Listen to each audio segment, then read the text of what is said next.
Nosotros Que lo también. estoy pasando muy bien con todos ustedes, con el doctor, ¿cómo explica, doctor, también?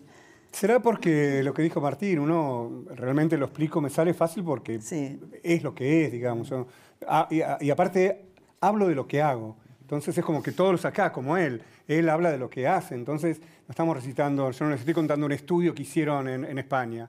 Esto lo hemos hecho nosotros, será mejor, será peor, tendrá más éxito, menos éxito. Pero lo que decíamos, lo hemos hecho, nos hemos puesto un sí en la cabeza, tuvimos 14 meses con este proyecto.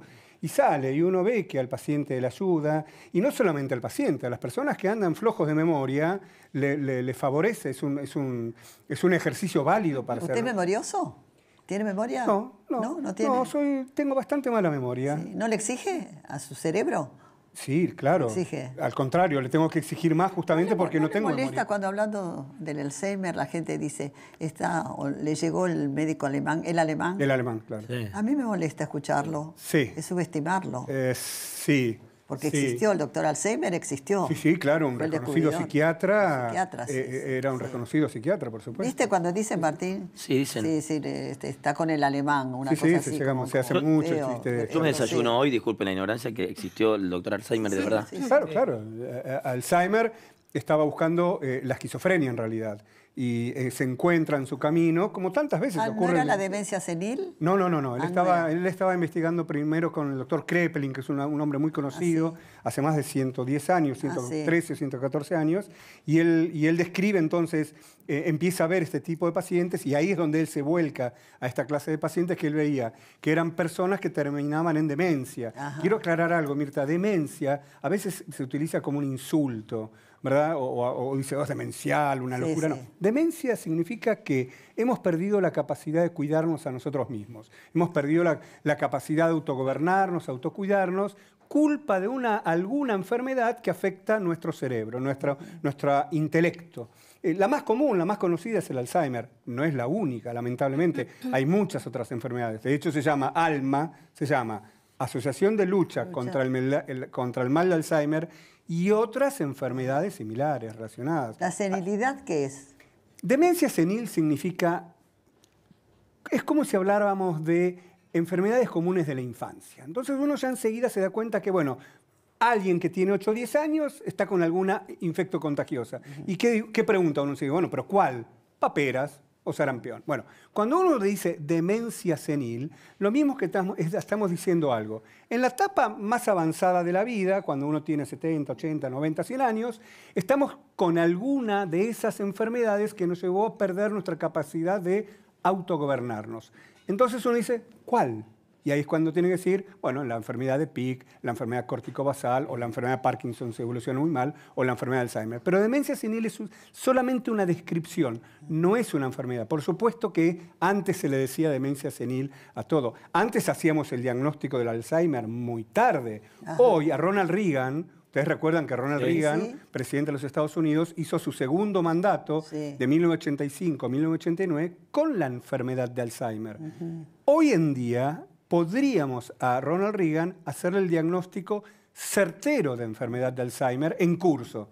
Cuando él termina su gobernación en el 1989, 3 o 4 años más tarde, recién ahí siguió avanzando la enfermedad y recién ahí llegó a la etapa de demencia. Y ahí es cuando se anuncia la demencia. Pero la enfermedad ya la tenía antes. ¿Pero se muere de Alzheimer? Sí, claro. ¿Se muere? Sí, se acorta la vida por tener Alzheimer. Vida. Claramente se acorta la vida. Pero fíjese usted, uno puede tener una enfermedad, y es el caso de Ronald Reagan. Hay que tratar todo, querido, hay que tratar todo. El caso es la vida, como digo yo, es la vida. No, claro, el caso de Ronald Reagan, ¿qué es lo que nos enseña? Porque Que uno puede... una cara dramática. No, que es terrible. Terrible. No, pero ojo, cambió. No es tan dramático como antes, porque cuanto antes sepamos lo que se tiene, mucho mejor. Ronald Reagan, si hubiera sabido que él tenía enfermedad de Alzheimer, más allá de toda cuestión política, probablemente hubiese sido bueno que él, no digo que renuncie, en absoluto no digo eso, pero digo, te empezás a cuidar mucho antes. Y cuando vos te cuidás mucho antes, eso es lo que hizo Inglaterra. Inglaterra demostró que al menos hay un 25% de personas que les va a ir mucho más lento, mucho mejor. Vos vas a tener una enfermedad y que te va a ir bien. Y hoy también sabemos, Mirta, hay un estudio que se llama el Nun Study, el estudio de las monjas, que la hermana María, cuando fallece con 103 años, ella y todas las monjas donaron sus cerebros para que después de fallecidos se estudien sus cerebros. ¿Qué es lo que se vio de la hermana María? Para estudiar el Alzheimer era. Sí, sí. ¿Qué es lo que se vio de la hermana María? Cuando fallece era sana, jovial, era una locomotora de salud. Cuando se le hace la biopsia, ¿qué enfermedad tenía en el cerebro? Una enfermedad compatible con la enfermedad de Alzheimer. Entonces, ¿qué es lo que hoy sabemos? Tener la enfermedad de Alzheimer no es sinónimo, como antes, de obligatoriamente que vaya tremendamente mal. Porque antes el diagnóstico lo hacíamos justamente porque a uno le iba tremendamente mal. Entonces decía, sí, esto que le ha destruido el cerebro es la enfermedad de Alzheimer. Entonces mirábamos para atrás y decíamos, toda persona que tenga enfermedad de Alzheimer le va a ir como esta persona que le ha ido... ¿Cómo se cuida el cerebro? ¿Permite cuidando ser curado? igual que al corazón. Ajá. Es una viejísima, tiene más de 30 años la ¿Qué hay expresión. que hacer? ¿Para cuidar al cerebro? Sí. Todo lo que seamos... Bueno, voy al grano. Hay dos cosas demostradas que ayudan al cerebro. El ejercicio aeróbico y el tipo de alimentación. Ah, ¿sí? Esas dos cosas... El ejercicio aeróbico. El caminar. El caminar. Caminar de una manera aeróbica, Sí, o sea, sí, sí. 30 minutos. Con ritmo, a ritmo, todos los sí, sí. días, a ¿Vos lo hacés, ritmo. no, Martín? Sí, deporte es elemental para mí. Hasta transpirar un poco la camiseta. No hay que matarse, en absoluto. Pero hay que hacer todos los días o al menos 3 veces por semana. O también se ha demostrado que si uno lo hace sábados y domingos en forma regular, el ejercicio aeróbico no es que va a prevenir el Alzheimer. Lo que previene es que el Alzheimer evolucione más rápido. Y eso es lo dramático. La demencia, el Alzheimer brutal que todos conocemos, es una etapa mucho más avanzada. O sea, uno puede ser Ronald Reagan y terminar como la Madre María. Digamos, sí, tener el Alzheimer, pero que no se expresa. ¿Y se hereda? El 5% se hereda. El 95% uno se agarra al Alzheimer porque Dios dijo que uno tiene que tener Alzheimer. Hay causas genéticas, hay causas constitucionales y hay causas medioambientales, por supuesto, pero el 95% de las personas se denomina, entre comillas, esporádico. Ahora, si yo tengo a mi mamá con Alzheimer y tuve una abuela con Alzheimer, eso no es familiar, eso no significa que yo lo voy a heredar, pero tengo más riesgo, eso está ¿Cuáles claro. son los primeros síntomas? Tradicionalmente, por ejemplo... ¿Pérdida de la memoria? Tradicionalmente es la pérdida de la memoria. A ver, en la mesa... Para que no se asuste la gente Claro, que nos está viendo. Claro, porque Sí, ahí hay que tener empezamos. cuidado En con que esto. yo me olvidé las llaves, sí, todos los días. Sí. ¿Alguien se olvidó las llaves? Todos los días. Sí. ¿Alguien se olvidó dónde dejó estacionado el auto? Todos los días. ¿Alguien no se acuerda cómo se llama alguien que cruza contigo? Todos los días. Ahora, ¿cuándo es que sospechamos de que algo está sucediendo con la memoria? Cuando no recordamos lo más inmediato. ¿Por qué? Y sí lo anterior. Y sí lo anterior, porque hay una enfermedad que está afectando nuestra neurona. Claro. Entonces nosotros no podemos ingresar la información nueva. En realidad es un problema de aprendizaje de nueva información que porque la neurona está enferma no la podemos fijar en el recuerdo. Por lo tanto, yo podría no recordar qué cené anoche. Eso es problemático. ¿Es para asustarse? ¿Qué cosa? Eso, si uno no lo recuerda. No, a ver, la anemia, la hepatitis, la ansiedad, la depresión, el estrés, el hipotiroidismo, hay un montón de causas que producen problemas de la memoria. Lo que hay que hacer es no asustarse, ir al médico de su confianza, ¿verdad? Ahora, el tema es como a todos nos pasa, el problema es que a veces los médicos que decimos, bueno, a mí también me pasa, yo también me olvido. Bueno, no, eso es lo que no hay que hacer. La estadística es esta.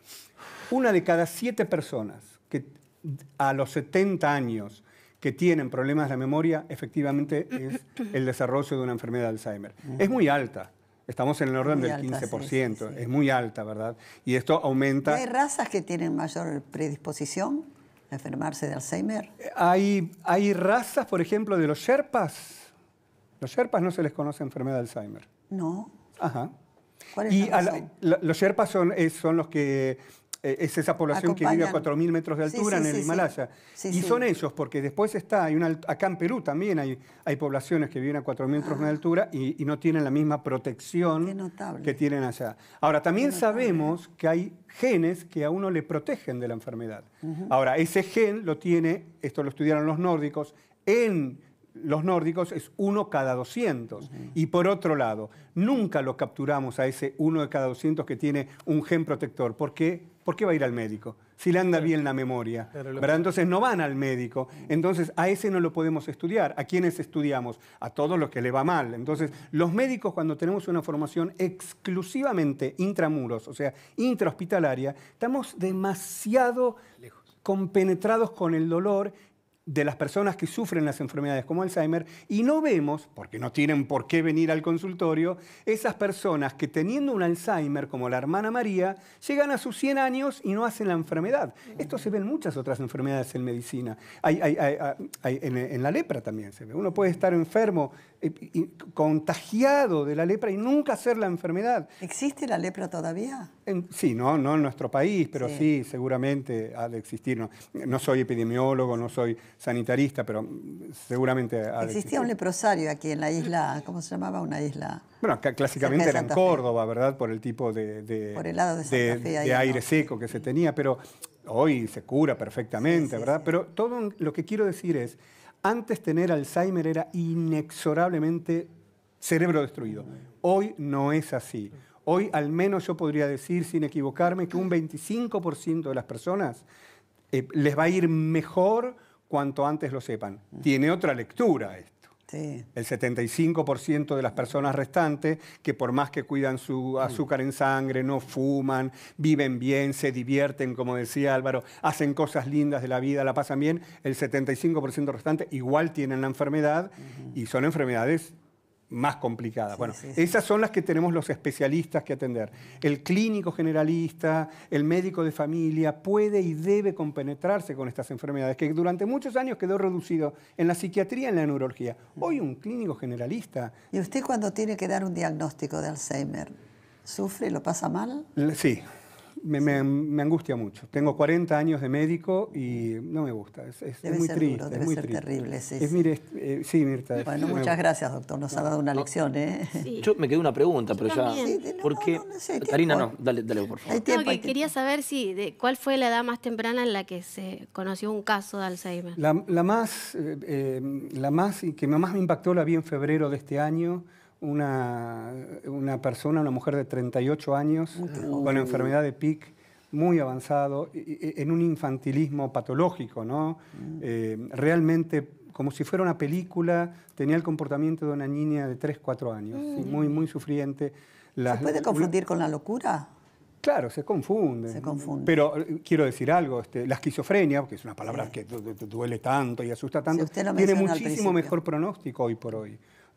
Muchísimos pacientes esquizofrénicos están compensados, trabajan, la medicación ha avanzado. Claro, sí. Lo que pasa es que es una palabra dura y se utiliza como un insulto muchas veces. Pero ese fue, y no quisiera porque por ahí sé que me están mirando y no quiero que nadie se autoidentifique si yo lo digo. Pero esta es una persona que vino en interconsulta con una familia maravillosa, que la cuidaban muchísimo, pero 38 años. ¿Vos querías preguntar algo, María? Sí. Porque el Alzheimer, llevado a su máxima expresión, es la pérdida de la memoria, el conocimiento. Ahora, cuando tú dices, recién arranca el tengo poquito Alzheimer, ¿qué es? ¿Me olvido poquito? ¿O puedo estar con una memoria normal, pero ya tengo la... Ronald Reagan... Eso es lo que no entendí, doctor. Cuando hizo Ronald Reagan su segundo mandato, hoy sabemos, a ciencia cierta, que tenía enfermedad de Alzheimer. Y si tú analizás, hoy con el diario del lunes es fácil, ¿verdad? Sí. Tú lo analizás, los videos que está la Fundación Reagan, y tú decís, mirá vos ahí cómo se equivocó. Mirá vos, hay un famosísimo video que él estaba en la ONU y se perdió un poquito porque alien en inglés significa extranjero o extraterrestre. Y perdió un segundo el hilo de lo que estaba diciendo y terminó hablando de los extraterrestres como si fueran de otro planeta, con otro concepto. Y claro, uno lo mira ahora... Ese es un síntoma, claro. Claro, en él, entonces, pero está buena tu pregunta, Martín, porque vos podés ser igual una persona hipercapaz, podés seguir teniendo muchísima fortaleza cognitiva. Cuanto más escolaridad uno tenga, más sinapsis se tiene. Ir a la escuela no significa que vamos a ser mejores personas o seguir estudiando no significa que vamos a ser mejores personas, pero sí significa que uno tiene más comunicación entre las neuronas. Eso se llama plasticidad neuronal. Eso lo sabemos muy bien en psiquiatría, en neurología. Entonces, ir a la escuela es otro de los mecanismos que más previenen para que si a uno le agarra un Alzheimer, uno tenga más reserva neuronal que si solamente sos una persona, un pan de Dios, como te voy a dar un ejemplo concreto, un chacarero en Misiones, un pan de Dios, un don de gente, una persona de bien, pero no había ido a la escuela, claro, y él, el Alzheimer, a igualdad de carga, a igualdad de problemas, le estaba afectando el cerebro muchísimo más rápido que a otra persona. Y esto no es discriminatorio, esto es decir, chicos, hay que ir a la escuela, hay que aprender tecnología, no ser solamente usuario de la tecnología, porque Mateo, yo le estaba diciendo fuera de cámara, vos sabés, vos tenés el conocimiento, vos estudiás, eso hace que Mateo tenga una gran plasticidad neuronal, ¿verdad? Y eso es lo que nos va a prevenir si es que el día de mañana uno tiene Alzheimer, ser multilingüista, por ejemplo. Usted, Mirta, decía aprender un idioma. Sí. Claramente, pero claramente eso, si uno aprende un idioma y más de grande, está obligando a las neuronas a que se conecten más entre sí. ¿Qué hace el Alzheimer? Empieza desconectando las neuronas, rompiendo la sinapsis. Entonces, si uno aprende bridge, aprende ajedrez, lee aquello que le genera un pequeño esfuerzo. Hacer las palabras cruzadas. Hacer palabras cruzadas, jugar al sudoku, que es muy, muy, muy desafiante. Todo eso, ¿cómo se mediatiza? Porque hay neuronas que empiezan a conectarse más con otras. Y Einstein fue muchísimo más inteligente. Le investigaron el cerebro y era igual que todo el mundo. Era igual que todo el mundo, lo que tenía era más neuroplasticidad. No pesaba más que el resto. Y lo que nos diferencia de los animales no es que tenemos un cerebro muchísimo más grande ni pesado en relación al cuerpo, sino que tenemos más conexión entre las neuronas. Entonces, exigir a nuestro cerebro, como usted decía hace un rato, Mirta, lo que genera es que sigamos generando neuronas. Y además, neuronas nuevas podemos generar hasta los 75 años. Entonces, y justo en el lugar donde necesitamos para poder fijar la memoria nueva. Entonces, exigirle a nuestro cerebro con algo agradable, que nos divierta, que nos resulte agradable, como tú decías, al igual que el músculo, uno entrena el cerebro. Pero la vida no es tan fácil, doctor. ¿Cómo? La vida no es tan fácil. No. La vida no es como uno quiere. No, para nada, en absoluto. No. En absoluto. Bueno, le agradecemos mucho. Pero realmente uno se paranoiquea. Yo ahora no me acordé de la entrada que comimos hoy. Te juro, no me acuerdo. Entonces, ¿qué tengo ya? ¿Me arrancó? Lo más probable es que no le hayas prestado atención. Nada más.